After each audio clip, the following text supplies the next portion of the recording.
नमस्कार मित्रों, आप सभी का फिर से एक बार हार्दिक स्वागत है सत्य धर्म ज्ञान यूट्यूब चैनल पर। मित्रों, सनातन धर्म प्राचीन का सबसे पुराना धर्म है। हिंदू धर्म के पुराणों में 4 युगों का वर्णन देखने को मिलता है।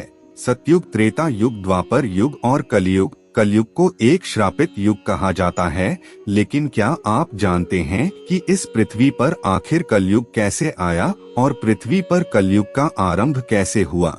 अगर आप नहीं जानते तो आप हमारे इस वीडियो में अंत तक जरूर बने रहिए, क्योंकि आज हम आप लोगों को इस वीडियो के माध्यम से इसी प्रश्न का उत्तर देने वाले हैं। तो आइए सब मिलकर जानते हैं। मित्रों, वीडियो में आगे बढ़ने से पहले अगर आप पहली बार हमारे चैनल पर आए हैं और अभी तक आपने हमारे चैनल को सब्सक्राइब नहीं किया है, तो कृपया अभी हमारे चैनल को सब्सक्राइब कर लीजिए, ताकि आपको रोजाना ऐसे ही महत्वपूर्ण जानकारियां मिलती रहे। हमारे पौराणिक शास्त्रों में सृष्टि के आरंभ से प्रलय काल तक की अवधि को 4 युगों में बांटा गया है। वर्तमान में हम कलयुग में जी रहे हैं। इससे पहले 3 युग बीत चुके हैं, सतयुग, त्रेता युग और द्वापर युग। आपकी जानकारी के लिए बता दें, त्रेता युग में भगवान श्री राम जी का जन्म हुआ था और द्वापर में भगवान श्री कृष्ण का। कलयुग में भगवान कल की अवतार लेंगे और सृष्टि में फैले अन्याय को खत्म करके पुनः धर्म का स्थापना करेंगे। महान गणितज्ञ आर्यभट्ट ने अपने पुस्तक आर्यभट्टीय में इस बात का वर्णन किया है कि जब वह 23 साल के थे तब कलयुग का 3600 वर्ष चल रहा था। आंकड़ों के अनुसार आर्यभट्ट का जन्म 476 ईसा पूर्व में हुआ था। अगर गणना किया जाए तो कलयुग का आरंभ 3102 ईसा पूर्व हो चुका था, जब धर्मराज युधिष्ठिर अपना पूरा राजपाट परीक्षित को सौंपकर अन्य पांडवों और द्रौपदी के साथ महाप्रयाण के लिए हिमालय की ओर निकल गए थे। उन दिनों स्वयं धर्म बैल का रूप लेकर गाय के रूप में बैठी पृथ्वी देवी से सरस्वती नदी के किनारे मिले। गाय रूपी पृथ्वी के नयन आंसुओं से भरे हुए थे, उनकी आंखों से आंसू बह रहे थे। पृथ्वी को दुखी देख धर्म रूपी बैल ने उनसे उनकी परेशानी का कारण पूछा। धर्म ने कहा, देवी, तुम यह देखकर तो नहीं रो रही कि मेरा बस एक पैर है, या तुम इस बात से दुखी हो कि अब तुम्हारे ऊपर बुरी ताकतों का शासन होगा? इस सवाल का जवाब देते हुए पृथ्वी देवी बोली, हे धर्म, तुम तो सब कुछ जानते हो, ऐसे में मेरे दुख का कारण पूछने से क्या फायदा? सत्य, पवित्रता, क्षमा, दया, संतोष, त्याग, शास्त्र विचार, ज्ञान, वैराग्य, शौर्य, तेज, ऐश्वर्य, कांति, कौशल, स्वतंत्रता, निर्भीकता, कोमलता, धैर्य, साहस, उत्साह, कीर्ति, आस्तिकता, स्थिरता, गौरव आदि गुणों के स्वामी भगवान श्री कृष्ण के स्वधाम जाने की वजह से कलयुग ने मुझ पर कब्जा कर लिया है। पहले भगवान कृष्ण के चरण मुझ पर पड़ते थे, जिसकी वजह से मैं खुद को सौभाग्यशाली मानती थी, लेकिन अब ऐसा नहीं है। अब मेरा सौभाग्य समाप्त हो गया है। धर्म और पृथ्वी आपस में बात कर ही रहे थे कि इतने में असुर रूपी कलयुग वहां आ पहुंचा और बैल रूपी धर्म और गाय रूपी पृथ्वी को मारने लगा। राजा परीक्षित वहां से गुजर रहे थे। जब उन्होंने यह दृश्य अपनी आंखों से देखा तो वह कलयुग पर बहुत क्रोधित हुए। अपने धनुष पर बाण रखते हुए राजा परीक्षित ने कलयुग से कहा, दुष्ट पापी, तू कौन है और इन निर्दोष गाय तथा बैल को क्यों सता रहा है? तू महा अपराधी है, तेरा अपराध क्षमा योग्य नहीं है, इसीलिए तेरा वध निश्चित है।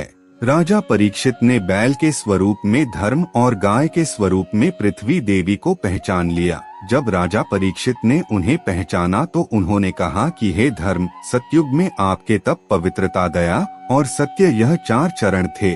त्रेता में 3 चरण रह गए, द्वापर में 2 ही रह गए और अब इस दुष्ट कलयुग के कारण आपका एक ही चरण रह गया है। पृथ्वी देवी भी इसी बात से दुखी हैं। इतना कहते ही राजा परीक्षित ने अपनी तलवार निकाली और कलयुग को मारने के लिए आगे बढ़े। राजा परीक्षित का क्रोध देखकर कलयुग कांपने लगा। कलयुग भयभीत होकर अपने राजसी भेष को उतारकर राजा परीक्षित के चरणों में गिर गया और क्षमा याचना करने लगा। राजा परीक्षित ने शरण में आए हुए कलयुग को मारना उचित नहीं समझा और उससे कहा, हे कलयुग, तू मेरे शरण में आ गया है, इसलिए मैं तुझे जीवन दान दे रहा हूँ। लेकिन अधर्म, पाप, झूठ, चोरी, कपट, दरिद्रता आदि अनेक उपद्रवों का मूल कारण केवल तू ही है। तू मेरे राज्य से अभी निकल जा और फिर कभी लौटकर मत आना। राजा परीक्षित की बातें सुनकर कलियुग ने कहा कि हे राजन, पूरी पृथ्वी पर आपका निवास है।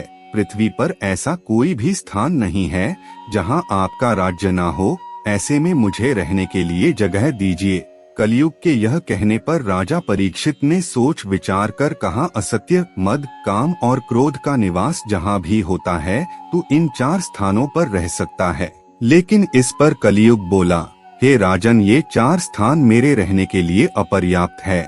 मुझे रहने के लिए अन्य जगह भी प्रदान कीजिए। इस मांग पर राजा परीक्षित ने उसे स्वर्ण के रूप में 5वां स्थान प्रदान किया। स्वर्ण रूपी स्थान मिलते ही कलियुग ने राजा परीक्षित के सोने के मुकुट में वास कर लिया और फिर इसी तरह से कलियुग का धरती पर आगमन हुआ। मित्रों, मार्कंडेय पुराण में बताया गया है कि कलयुग के दौरान शासक जनता पर अपने हिसाब से मनमानी राज करेंगे। मनचाहे ढंग से शासक जनताओं से लगान वसूल करेंगे। शासक अपने राज्य में धर्म की जगह डर और भय का प्रचार करेंगे। अधिक से अधिक संख्या में लोग पलायन करेंगे।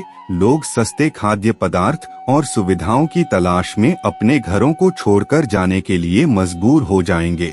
धर्म को नजरअंदाज कर दिया जाएगा और लालच, सत्ता, पैसा सभी के मस्तिष्क में प्रबल रूप से विद्यमान रहेगा। लोग बिना किसी पश्चाताप के अपराधी बनकर लोगों की हत्या करेंगे। संभोग जिंदगी की सबसे बड़ी जरूरत बन जाएगी। लोग बहुत आसानी से कसम खाएंगे और उसे तोड़ देंगे। वचनों का कोई अर्थ नहीं रह जाएगा। लोग मदिरा और अन्य नशीले पदार्थों की चपेट में आ जाएंगे। गुरुओं का सम्मान करने की परंपरा समाप्त हो जाएगी। ब्राह्मण ज्ञानी नहीं रहेंगे। क्षत्रियों का साहस खो जाएगा और वैश्य अपने व्यवसाय में ईमानदार नहीं रहेंगे। मित्रों, अगर आज के इस वर्तमान समय में देखा जाए तो मार्कंडेय पुराण में बताए गए यह सभी बातें साधारण सी लगने लगी है, जो सत्य होती हुई दिख रही है। तो मित्रों, उम्मीद करते हैं आपको इस वीडियो के माध्यम से पता चल गया होगा कि आखिर कलयुग की शुरुआत कब और कैसे हुई थी। आज की वीडियो में बस इतना ही। आपको हमारी जानकारी कैसी लगी, आप हमें कमेंट में जरूर बताएं और अपने दोस्तों के साथ भी शेयर जरूर करें। फिर मिलते हैं किसी नए जानकारी के साथ। तब तक के लिए धन्यवाद।